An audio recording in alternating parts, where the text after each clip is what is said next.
Apocalipse capítulo 4, versículo 1.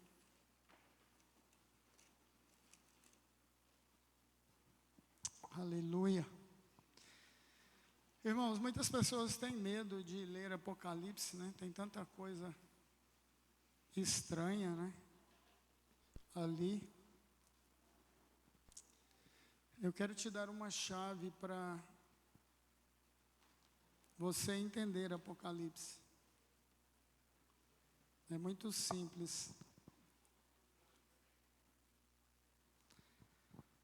A chave para entender Apocalipse é constituída de 3 coisas. No capítulo 1 de Apocalipse, João mostra as coisas que viste, o que ele vê lá no céu.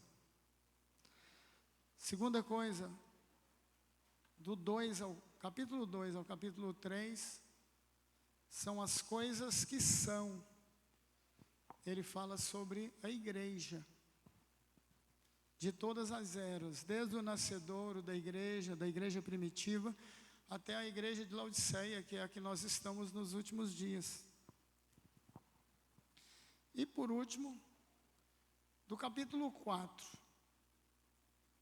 em diante, são as coisas que hão de acontecer. Mas um dos problemas de Apocalipse é que ele não é cronológico. Não vai se desenrolar como está escrito, capítulo por capítulo. Então ele vai lá no final, nos últimos dias, ele volta, e assim por diante. Dessas coisas que vão ou que hão de acontecer. Então essa é a chave para entender Apocalipse. Mas hoje eu quero falar apenas de uma parte pequena. Quero falar sobre o trono no céu que Deus estabeleceu. E para que você entenda uma coisa, hoje nós estamos no período da graça. O trono de Deus hoje, a função do trono de Deus é para exercer misericórdia e graça com todos os habitantes da terra. Mas esse trono que eu vou ler aqui é o trono do julgamento. Haverá um dia que todas as coisas serão julgadas pelo trono de Deus. Todos nós, diz a Bíblia, compareceremos diante desse trono. Uns para condenação eterna e outros para absolvição eterna. Aqueles que foram lavados, remidos no sangue do Cordeiro, serão absolvidos. Aqueles que se converteram, aqueles que entregaram a sua vida de fato e de verdade para Deus. Não é aqueles que frequentou a igreja não, tá? São aqueles que realmente nasceram de novo. Todos nós estaremos diante desse trono. Uns para condenação e outros para receber o galardão ou recompensa, por serem fiéis até a morte. Então vamos ler aqui, esse trono aqui é trono do julgamento de Deus, nunca se esqueça disso. Diz assim, depois dessas coisas, põe MVI aí por favor. Depois dessas coisas olhei e diante de mim estava uma porta aberta no céu. A voz que eu tinha ouvido no princípio, falando comigo, como trombeta, disse, suba para cá. E lhe mostrarei o que deve acontecer depois dessas coisas. Imediatamente eu vi tomado pelo Espírito, e diante de mim estava um trono no céu. E nele estava assentado alguém. Aquele que estava assentado era de aspecto semelhante a jaspe e sardônio. Um arco-íris, parecendo uma esmeralda. Repita comigo, um arco-íris parecendo esmeralda. Beleza, guarda aí, tá bom? Circundava o trono, ao redor do qual estavam outros 24 tronos, e assentados neles haviam 24 anciões.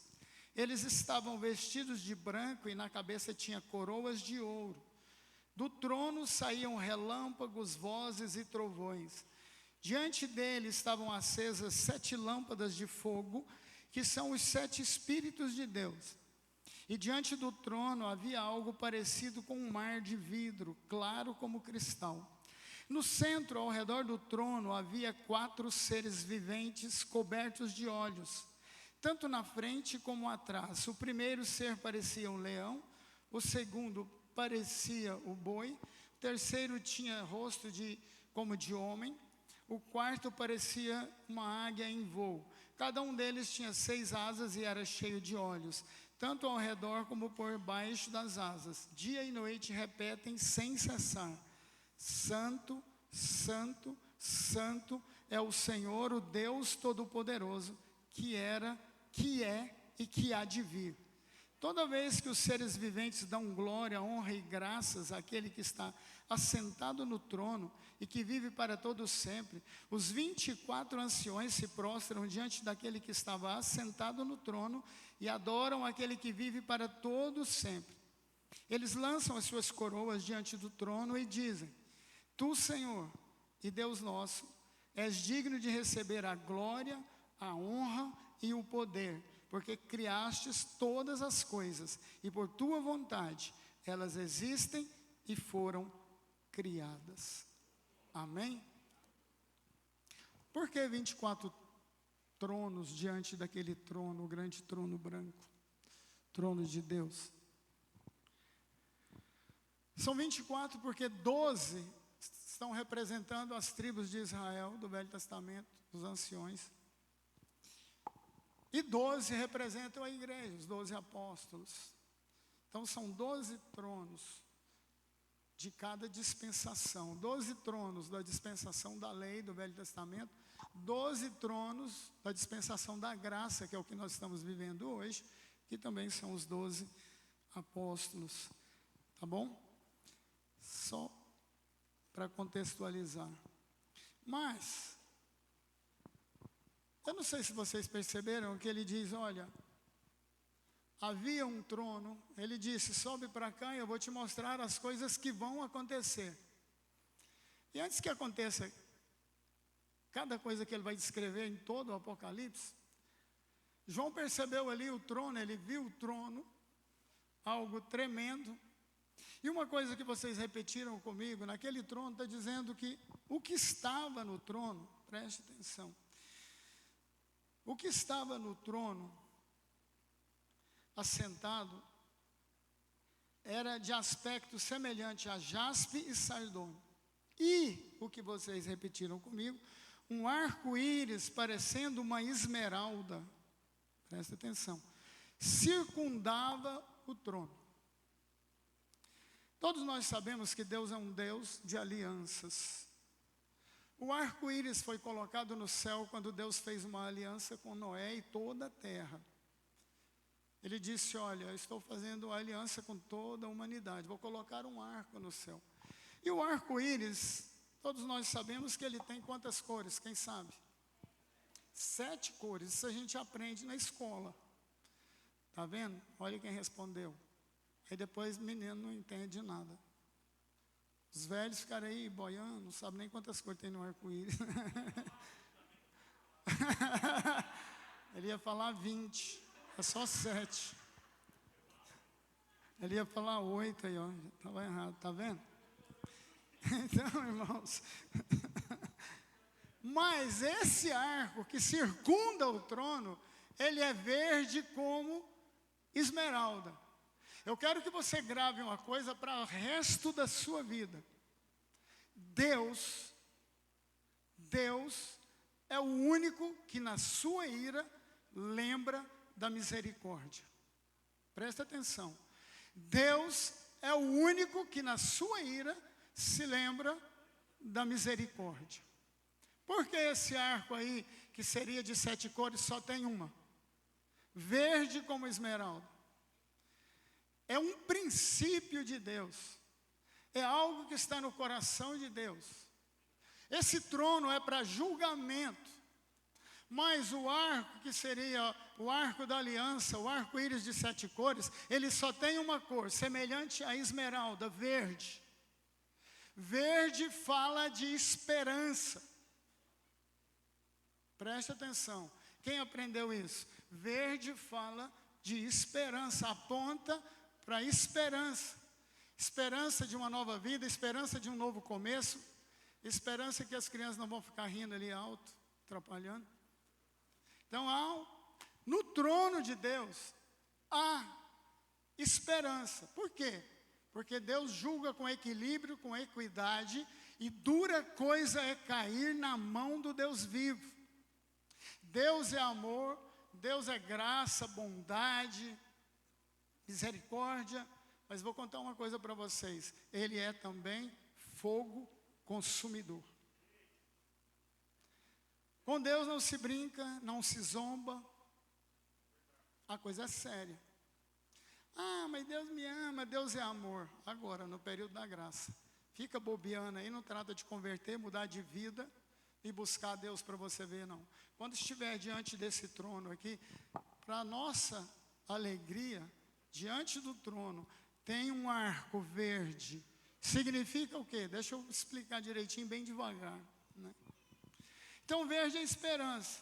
Isso indica a um princípio de Deus, que é o único que se lembra da misericórdia na sua ira, que após o julgamento de Deus, de todas as nações, julgamento da igreja apóstata, que é a igreja que nós estamos vivendo nesses últimos dias, uma igreja cheia de apostasia, uma igreja totalmente desviada, com escândalos um atrás do outro todo dia. Nós estamos nos últimos dos últimos dias. Graças a Deus que há uma esperança, que depois desse julgamento virá dias melhores. Porque depois desse julgamento será estabelecido o milênio, um tempo de paz, onde o Cordeiro de Deus e a igreja, presta atenção, olha aqui para mim. Depois desse julgamento, Deus vai estabelecer o milênio, um tempo de paz, esperança, alegria. No milênio, a Bíblia diz que morrer aos 100 anos é morrer criança. Por que milênio? É porque as pessoas vão viver 1000 anos, quem nascer no milênio. Quem estiver, ou por exemplo, quem estiver ali no milênio, que passou pela grande tribulação e conseguiu escapar, e são poucos, morrer aos 100 anos é morrer criança. Deus vai restabelecer a longevidade que havia desde o Éden. Vocês vão ver que logo que Adão saiu do Éden, havia uma longevidade na terra. As pessoas viviam 300 anos, 600 anos, 900 anos. E no milênio vai ser mais ou menos assim. Então, depois do milênio virá paz para Israel. Porque nesse período aqui de Apocalipse vai ser um embate terrível, Gog e Magog. Um exército de 300 milhões de pessoas vão acampar no Vale de Josafá, no Megido, Vale do Megido, ou Vale de Josafá, para enfrentar Israel. E vocês estão vendo as coisas desenrolar, se não está vendo, fica esperto. Israel, a coisa está se complicando cada vez mais. Eu falei aqui desde o início, quem fizer um acordo, conseguir fazer um acordo de paz, o anticristo já está se manifestando. E depois vem um período da grande tribulação, que são 7 anos. A Bíblia diz, se você ler as coisas que hão de acontecer, a Bíblia diz que virá uma estrela, cairá sobre a terra, e a terra vai cambalear. Presta atenção. A água se tornará em absinto, amarga, em toda a terra. A terra vai ficar cambaleando. Não sei se você viu, saiu ontem, tem um asteroide que está vindo aí, gigantesco, que vai colidir com a Terra em 2032. Eu estou falando para vocês, a agenda da ONU é até 2030, não passa, não chega a 40. O diabo não é bobo, eles sabem disso, eles estão organizando tudo isso. Então, queridos, deixe de muita ilusão na vida e comece a buscar a Deus de verdade. Porque Ele virá. Nós cantamos, Ele virá, e qual é o restante da música?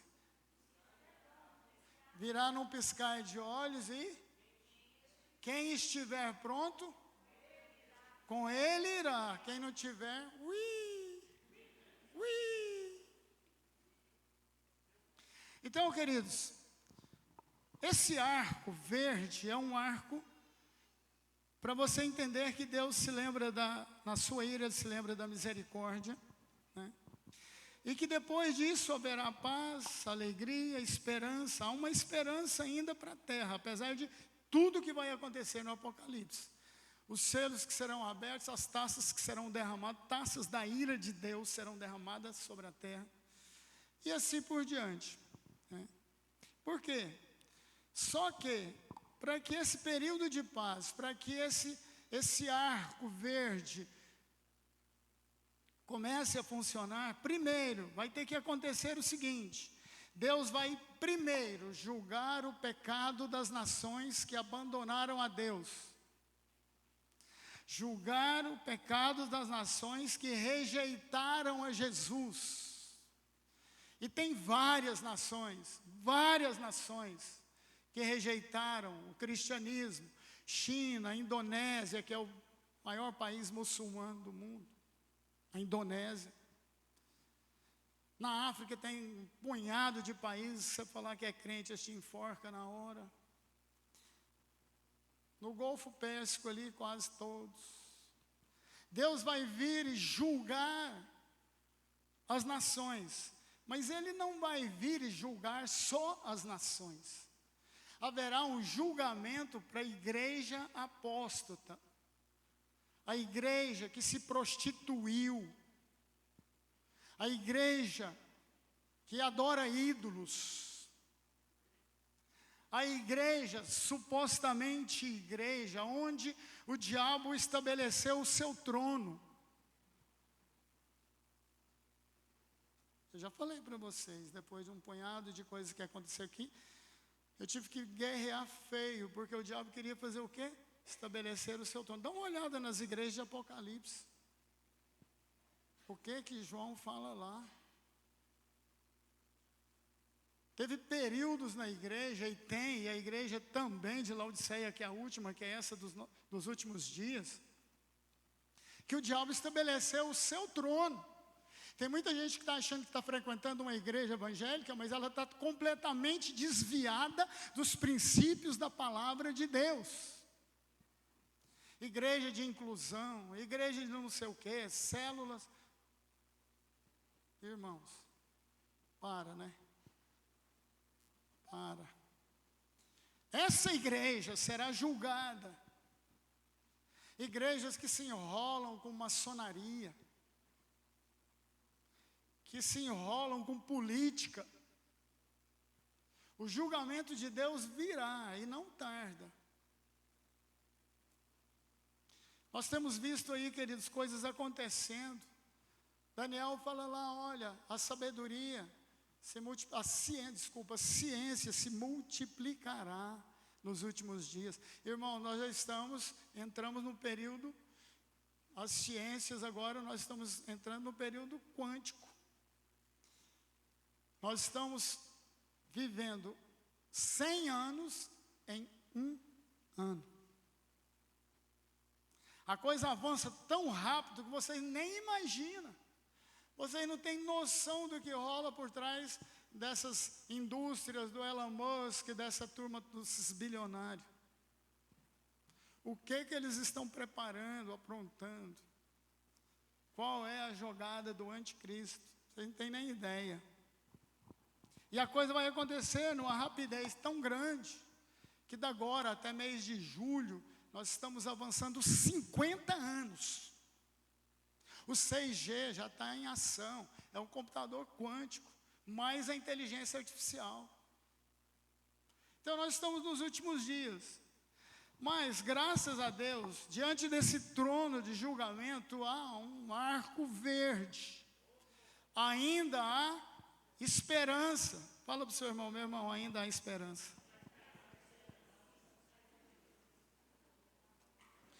Irmãos, presta atenção aqui numa coisa, o mundo, as coisas do mundo podem decepcionar você. mas o trono de Deus permanece inabalado. Deus não muda. Passarão os céus e a terra, mas a minha palavra não há de passar. O trono de Deus permanece inabalado. Rugem as nações, os demônios estão fervilhando por aí. Deus continua o mesmo, absoluto no seu trono. Aleluia. Irmãos, a igreja visível, as igrejas locais podem falhar. Deus continua assentado no seu trono e os 24 anciões ao seu redor. Deus não muda, o trono de Deus não se abala jamais. Essa terra será abalada. Se você ler o Apocalipse, você vai ver o tanto de praga, as taças da ira de Deus sendo derramadas sobre esta terra, que rejeitou o Messias, que rejeitou a sua salvação, queridos. O homem vai para o inferno não é porque ele pecou. Nós nascemos em pecado. O homem vai para o inferno porque rejeitou a salvação que vem de Deus, que é Jesus. O único que pode nos salvar. Então, queridos, Deus não muda jamais, aleluia. Irmãos, nós podemos até ser tentados a desanimar. Quantas e quantas vezes a pressão maligna vem, os problemas se agigantam. Quantas vezes somos tentados a desanimar. Muitas vezes, irmãos, nós somos tentados a abandonar-se ao formalismo. Quanto mais eu oro, mais capeta aparece. Então vou fazer o seguinte: eu vou ficar na minha, não vou orar, vou ficar de boa, relaxando, guardar a minha salvação e ficar quieto. Sabe, queridos, muitos são tentados a abandonar-se ao formalismo e a morrer nessa rotina fria. A Bíblia de Deus, a palavra do Senhor diz que Jesus falou: eu vim para que tenham vida e vida abundante. Não é vida triste, morocochô. Mesmo que o diabo pressiona, quanto mais pressão, mais poder Deus derrama sobre a nossa vida. Não existe esse negócio, vou parar de orar, irmãos. Quantos anos eu tenho? 65. Eu aprendi a orar desde pequeno, a buscar o papai do céu. Porque eu não podia contar com meu pai terreno. Então eu podia contar, o único que eu podia contar era com meu pai celeste, é o papai do céu. É ele que me guarda, é ele que abre portas, é ele que cuida de mim, é ele que me dá sapato, roupa, toda a vida foi. O justo vive pela fé, confiança de que Deus é Pai. Jesus disse: olha, quando vocês forem orar, chame Deus de Pai, Ele é o seu Pai. Aqueles que receberam a Jesus no seu coração são chamados filhos de Deus. Se somos filhos, então Ele é Pai. Mas Ele disse: eu sou, o grande eu sou. Ele não é só Pai, Ele é pai, mãe, tia, avó. Oh, glória! Graças a Deus que não é sogra, mas é pai, mãe, tia, avó. Pode ser até sogra, que tem muita sogra boa.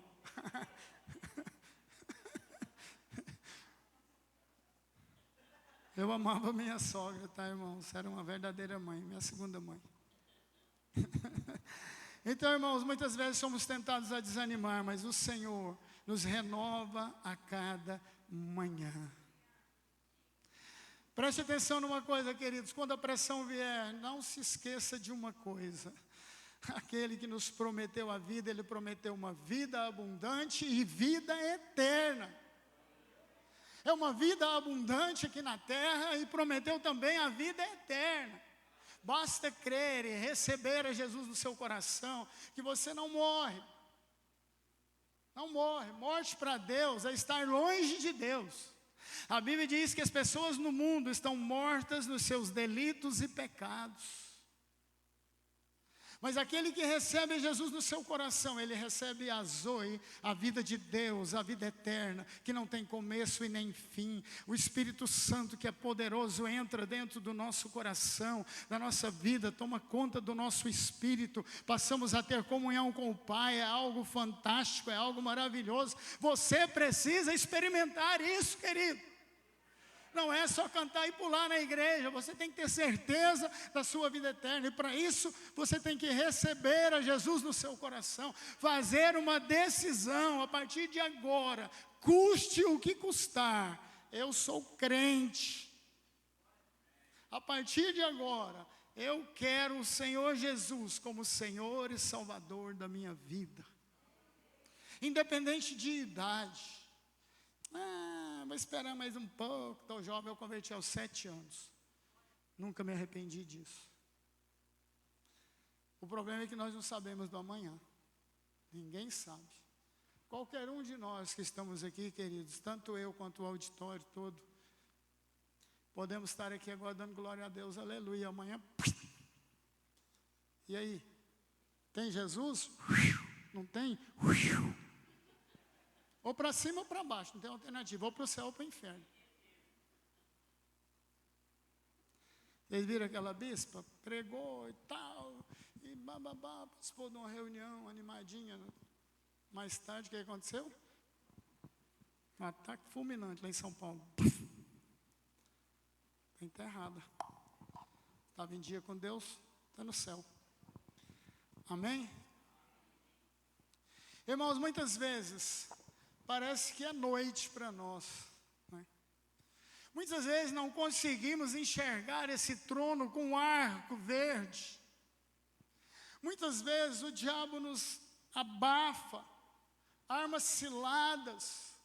Muitas vezes as nuvens estão escuras. Mas não se esqueça, depois da chuva vem o arco-íris. Aleluia. Irmãos, aqui na cidade você quase não vê isso. Vai morar na roça igual eu. Dá uma chuvinha, sai aquele sol, o arco-íris. Eu começo a agradecer a Deus. Pai, nós temos uma aliança. Temos uma aliança. O Senhor tem uma aliança comigo. Aleluia. Oh, Deus poderoso, maravilhoso. Muitas vezes, queridos, é o vento contrário, a fadiga, desgaste. Muitas vezes nós nos cansamos, mas a palavra do Senhor diz, olha, até os jovens se cansam. Não é só velho que vive cansado não, tá, irmãos? A Bíblia diz que até os jovens se cansam. Mas o Senhor, o quê? Renova as nossas forças. Paulo foi claro, ele diz, olha, nós devemos viver de glória em glória, de fé em fé. É a nossa confiança que temos no Senhor, que se as coisas desgringolou de vez, o Senhor é fiel, Ele nos prometeu vida abundante, vida eterna. Irmãos, o choro dura uma noite, mas a alegria vem pela manhã. Amém? Amém. Irmãos, quando tudo estiver difícil, parece que tudo não vai acabar. Há um desgaste, uma fadiga muito grande. Lembre-se que no arco, lembre-se que no trono de Deus há um arco verde. O arco da esperança. Há sempre uma esperança. Amém? Gênesis 9, Deus fez uma aliança com o homem, querido. Deus tem uma aliança, Ele renovou essa aliança em Jesus. Jesus disse, olha, essa é a nova aliança que eu faço com vocês. Então nós temos uma nova aliança, temos o arco.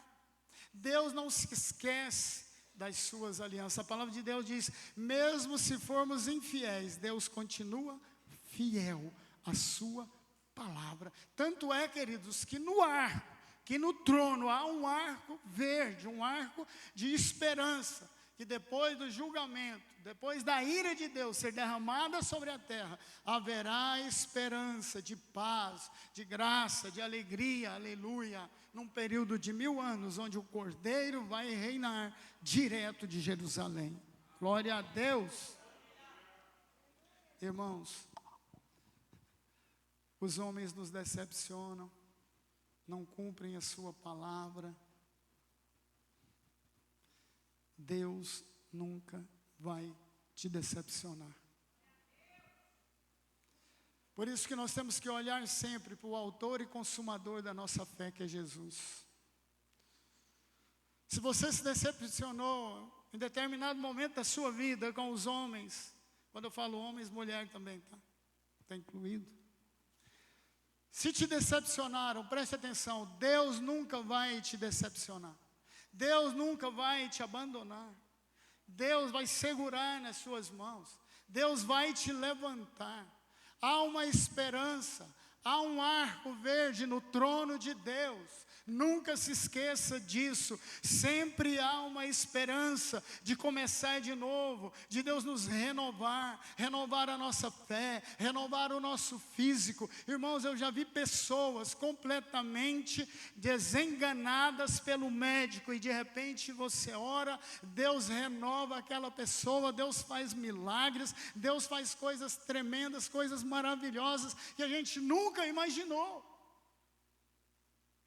Pessoas que já achavam que era o fim do túnel, o fim da picada, acabou, não tem jeito mais. Os médicos desenganaram, vai embora para casa para morrer.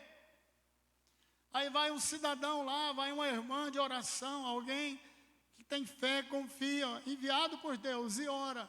Sabe o que acontece? A pessoa é curada, ela é liberta, ela é transformada, renovada, vivificada pelo poder de Deus. Irmãos, isso é uma realidade que eu vivo, sempre vivi. Eu não estou jogando palavras no ar. Eu já vi isso acontecer várias vezes, centenas de vezes. Né? Já contei um testemunho triste, aqui, né, de uma senhora que eu não tinha a mínima ideia quem que era. Eu me lembro que, acho que foi a Idaci que me pediu para orar. A família estava completamente isolada. A mulher só tinha uma filha,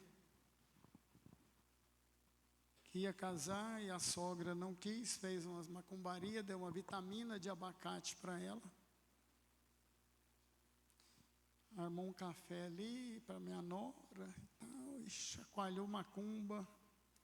Ela tomou uma vitamina de abacate, comeu uns biscoitinhos, foi embora para casa. Nunca mais, em 3 anos, ela nunca mais conseguiu comer nada. Uma menina que tinha 70 e não sei quantos quilos, quando eu cheguei lá para orar com ela, ela estava com 23 quilos. Só osso, 3 anos. Já tinha ido em médico, acabou com tudo que tinha. Ninguém descobriu nada. Macumba não sai em raio-x, não sai em exame, irmãos. A hora que eu vi aquele quadro, irmãos do céu, aquele partiu meu coração.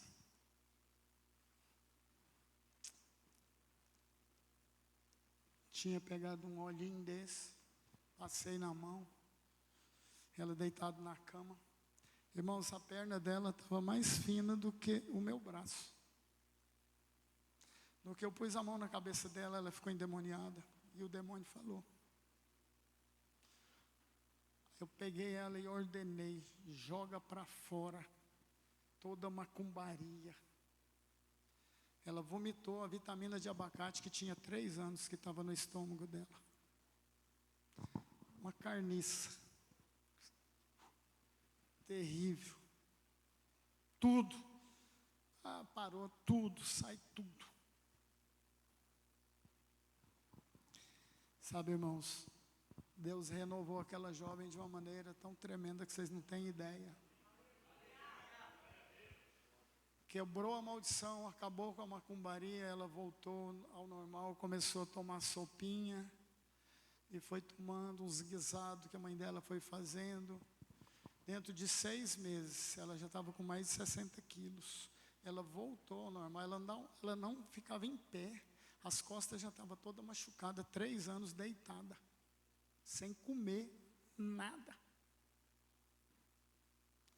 Deus renovou a vida dela. Irmãos, então, quando eu digo que Deus renova, é porque eu sei que renova. É porque eu já vi várias pessoas que receberam oração e foi renovada pelo poder de Deus. Voltou à vida, foi para uma igreja, se converteu, mudou completamente de vida. E quando ela morrer, vai para o céu. Encaminhamos ela para a igreja mais próxima, porque era uma dificuldade para sair do lugar até ela passou a frequentar a Luz para os Povos, aqui no sudoeste. Eles estavam abrindo uma igreja lá na época.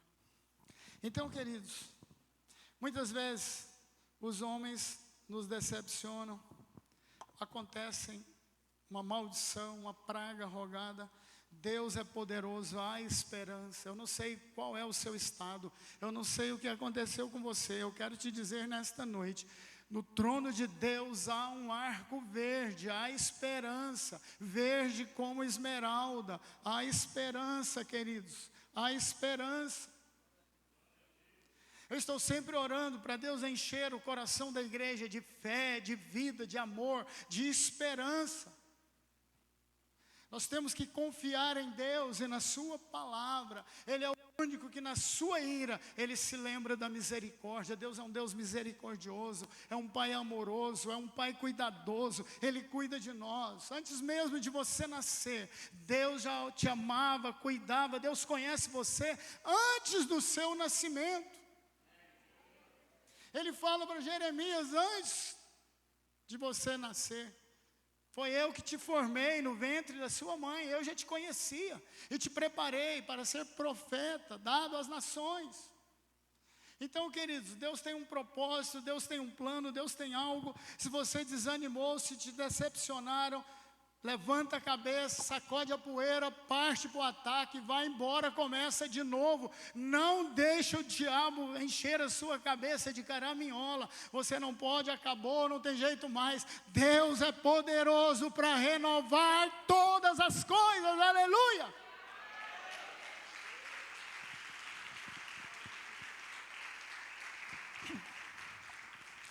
Glória a Deus.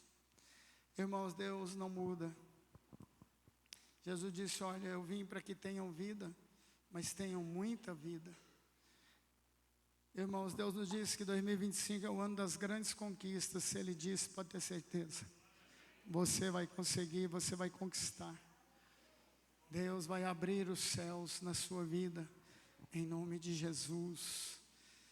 Você vai ver que no final de 2025, todas as coisas mudaram na sua vida. Apenas creia, confie. Então, diante do trono do Senhor, quando João estava ali, ele disse, vem para cá. Ele diz, olha, havia um arco-íris, semelhante a esmeralda, parecendo uma esmeralda, ele circundava o trono de Deus. Deus, na sua ira, Ele se lembra da misericórdia.